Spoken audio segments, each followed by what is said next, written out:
Esther's sister told Esther and friends one of the best law of attraction stories Esther's heard in a while, about something not very significant. But all law of attraction stories are about things that are not very significant, because law of attraction is just a fact that is happening all the time.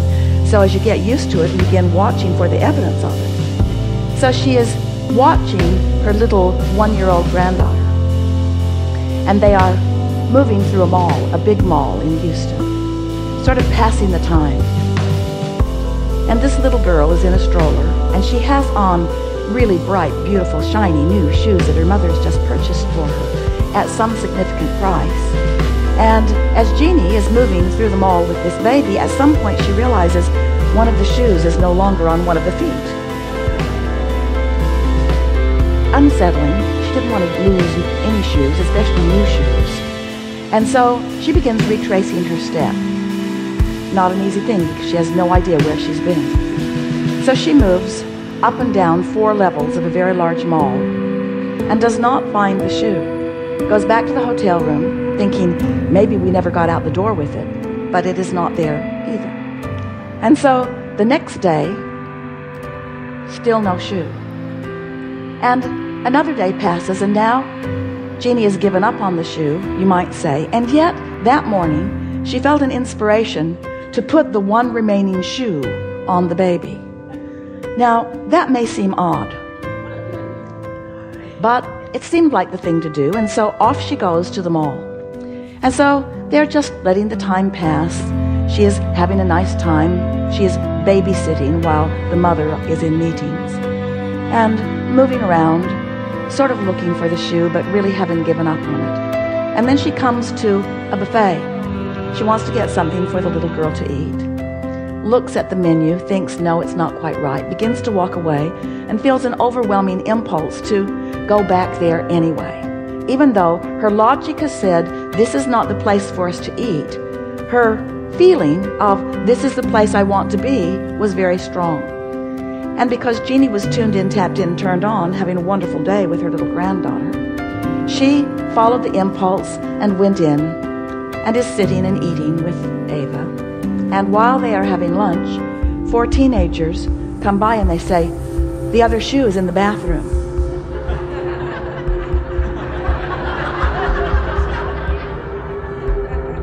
What bathroom? The bathroom down by such and such on another floor over there in the other end of the mall. Well, now Jeannie has all of the baby's things and all of their food there. And one of the little girls says, I'll go get it. So she goes and brings the shoe back. Now, isn't that just a really wonderful law of attraction story? It's a needle in the haystack story. But all law of attraction stories are needle in the haystack stories, aren't they? Because when you don't know where something is, it feels impossible to find it. But when you know that someone knows, when you know that someone knows. Now, Jeannie was not spending much time worrying about this shoe, which is really the point that we're making. Once she gave up looking for it, once it was no longer lost, once it was no longer an issue, now she's just resumed normal life, running around a mall with a baby with 1 shoe.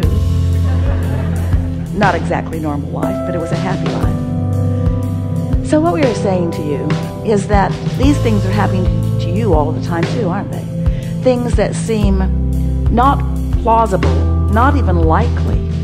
But we want to bring you, by the time this gathering comes to an end today, to a place of realizing that all things are possible. That there is nothing that you could want as insignificant as a button or finding a shoe, or more significant like a castle or an empire or a movement. There is nothing that is out of reach for you. You've just got to train yourself into the frequency of it. So we're eager to talk with you about it, whatever is important to you. There is nothing off limits, and there is no order of business, but there will be a sort of building of momentum. It is our expectation that you will achieve a vibrational movement today that will put you in a place of being more accessible to those who are running around with you, who are shining spotlights on your path of least resistance in order to help you to find the other shoe. But it's not the finding of the shoe that we like most about this story. It's the unfolding of the story. It's the cooperative universe. It's the cooperative components.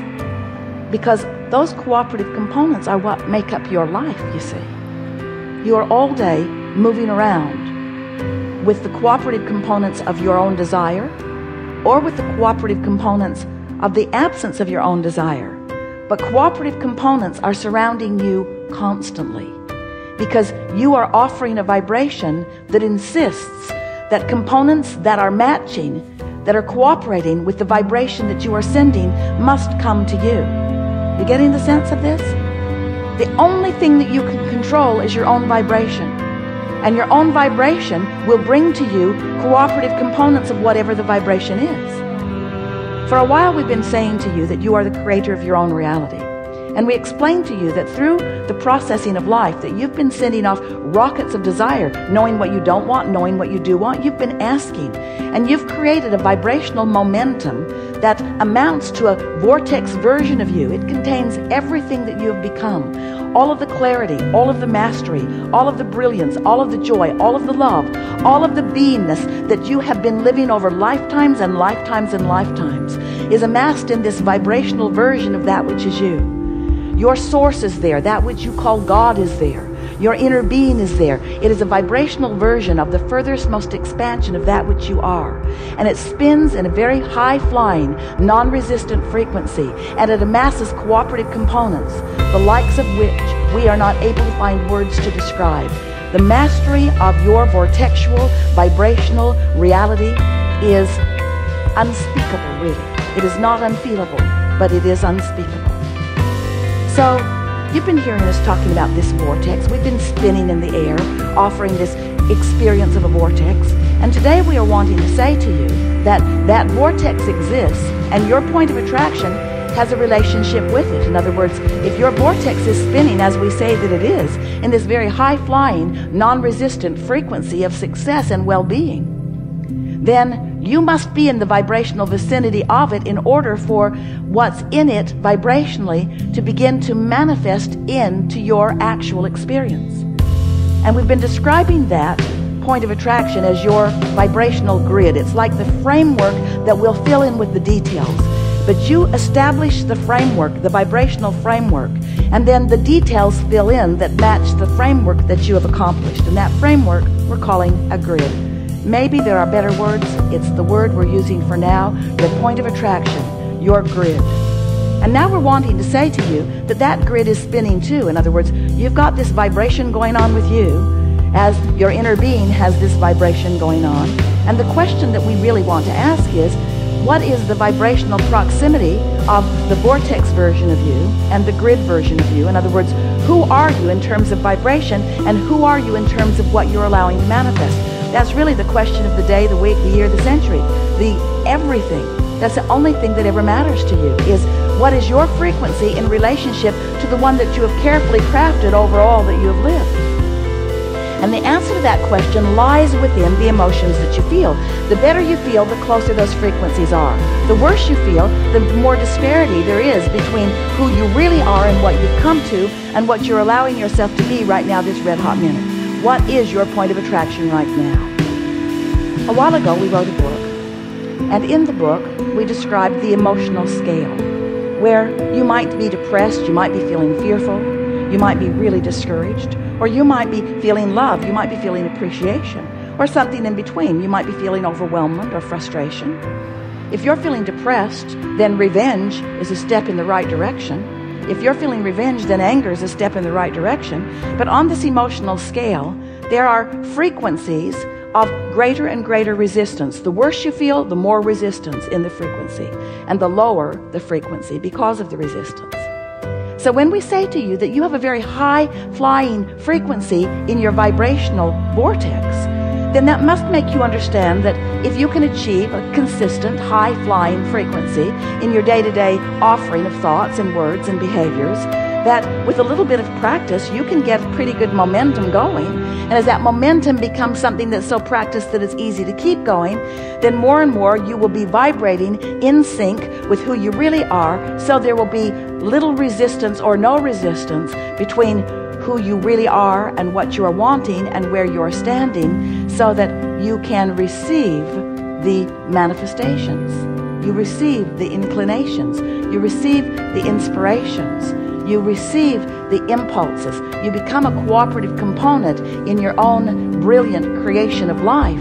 And when you become a consistent cooperative component to the vortex that you've been creating, then the movement in your life experience is very exhilarating, because first of all, you feel good most of the time, and you have a leverage. You have flowing through you this energy that creates worlds, and what you're accomplishing in terms of how it feels and in terms of how it is perceived by those around you is really magnificent. In other words, when you begin applying the leverage of this energy that creates worlds, because you've tuned yourself into the frequency where it exists, then wonderful things begin happening for you. And it's not just the end result that we're excited about for you. It's a joyful journey along the way. And are you refreshed? Yes. Good. Now what? In a book called The After Death Journal of an American Philosopher, which Jane Roberts channels William James, he or she describe a really beautiful description of an omnipresent, omnipotent light that's everywhere. What is that in Abraham speak? Anything that is visual is a translation of vibration, just as anything that's auditory is a translation of vibration. Even what you're smelling is a translation of vibration. Feeling with your fingertips, tasting, these are all vibrational interpretations. So when someone sees that light, they are in vibrational alignment with that high frequency and translating it visually. What is it though? I mean, is it all that is? Is it our higher self? Is it, can we put a name on it? Well, we would describe it as that highest frequency energy that exists. It's that pure, non-resistant energy. And in order to know it, in order to hear it or see it, you must be in the vibrational identical vicinity of it. And so a word like all that is, we use that word meaning that source energy. But if you really want to be objective, all that is means everything that's on this disc and everything that's on this disc and everything that's on this disc and everything that's on this disc. And that is not all of that, that's that. So in the same way that you say beauty is in the eye of the beholder, source is too, God is too. In other words, that frequency is available to all the time. The only question is, where are you in vibrational relationship to it? And it's interesting to us that someone had to croak to describe it. Yeah. When it's there for all of you all the time. But it's just someone like us attempting to make tactile and visual and real for you those things that are vibrational in nature that a lot of you just don't see. Pretty wonderful, the things that you do see. Have you noticed the beauty of this planet? After reading the After Death Journal, I don't think I've been afraid of dying. I mean, he describes it. It's just beautiful. It's interesting that you would mention that, because Esther is hearing so much from Jerry these days, and she thought, oh, an after-death journal of Jerry Hicks, that might be a fun thing. She's sort of getting one every day. And if it weren't for that awful death word, because she doesn't accept death as existing, but the afterlife life of, the afterlife life of, or the intertwined life, the eternal love, or the never-ending. In other words, there are so many ways to describe this continuity that we are all living together. And it's just really nice when more of our human friends come to the party and see the light. Yeah.